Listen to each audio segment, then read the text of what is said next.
Hi, my name's Dave Ulrich. I'm a professor of business at the University of Michigan and a co-founder and partner of the RBL Group. Today we're going to talk about leadership and what's next in the journey of leadership. Whenever we do workshops on leadership, we almost always start with the question, why? On a scale of 0 to 10, how critical is leadership to a successful company?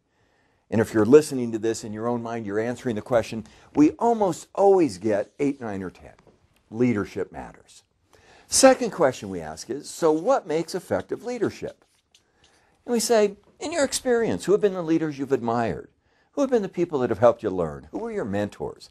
In fact, one of the things we've learned is that most people learn to parent by those who parented them, and most people learn to lead by those who led them. But most of us can come up with a list of what makes effective leadership, and we find increasingly elegant ways of describing that. Norm Smallwood and I have written a number of books. Leadership is a brand, it's there. And that's where we end. And we say, leadership matters, here's what it takes, go forth and lead. The problem is, it doesn't happen. Today in the world, there'll be thousands of people who attend a leadership training program, who get a 360, who get coaching, who have a personal improvement plan, and they get all of these ideas, why they should do it, what they should do, and it doesn't happen. Why? What's missing? We believe the next phase in leadership is how. How do you turn what you know you should do and what's good to do into practical, sustainable actions? And we have written a book called Leadership Sustainability. Sustainability is how do you sustain the things that you know you should improve? And the research says we're not very good at it. At a personal level, I know I should lose weight. I don't have to be told that. I walk down the street and people could tell me that. I don't do it. I know I should be kinder with my children. I know as a leader that I should set a vision, execute results, deliver value. I need to be better at doing that.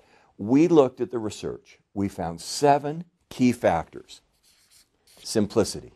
You can't change too much at once. Keep it simple. What 1 or 2 things am I going to do? Second, time. It's got to show up in my calendar. If it doesn't show up in behavioral specific instances, it's an aspiration, not an action. Accountability. Who am I going to report to? Return and report are 2 of the best words ever used. In very important places, we return and report the things that we should learn. Resource it. Change is not an individual sport, but a team sport.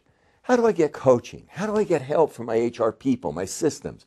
How do I get resources to support it? Track it. We get what we inspect, not expect, not dramatically new. But if you don't measure and track the result, it won't happen. Funny word called meliorate. Meliorate is améliorer from French. It means constantly learn, grow, and improve. Change is not linear. We start, we fail. We start, we fail. We move, we fail. Meliorate. And finally, emotion. Can I feel a sense of passion, a sense of enthusiasm, and excitement? When emotion comes, the change will be sustained. That stands for Start Me. In the journey of leadership, we know what we should do. We know why we should do it. We know what we should do.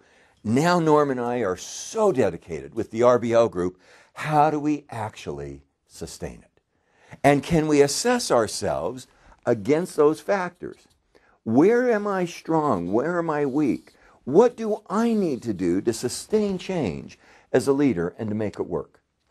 Here's our guarantee. If you know why you should change and you know what you should change and you discipline yourselves around these 7 disciplines, you'll be more successful as a leader. Thanks for your time.